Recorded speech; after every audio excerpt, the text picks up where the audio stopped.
আমি বাপের বাড়ি চলে এসেছি গোপু সোনাদের নিয়ে। তো আমার দুটো গোপু সোনা, আমার বাপের বাড়িতেও দুটো গোপু সোনা আছে, তার সঙ্গে গনু দাদা আছে।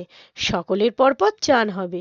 চানের জল রেডি হচ্ছে, গঙ্গা জল, চন্দন, ফুল, তুলসী পাতা দিয়ে এবারে পরপর গোপু সোনাদের চান হচ্ছে। চানের পর সাজগোজ হবে। চান করার ভিডিওটা তোমাদের আমি দেখিয়ে দিচ্ছি। পরের ভিডিওতে আমি সাজগোজটা দেখাবো। তো কেমন লাগছে আমার গোপু সোনাদের সব চান করানো? মামার বাড়িতে এসছে, কি মজা তাই না? চান করছে পরপর, কি সুন্দর লাগছে। দেখো পরপর গোপু সোনাদের চান হচ্ছে। এরপর গনু দাদার চান হবে। এই দুটো গোপু সোনার পর গনু দাদার চান। তো কেমন লাগছে তোমাদের এই চান করানোটা? অবশ্যই আমাকে জানাবে।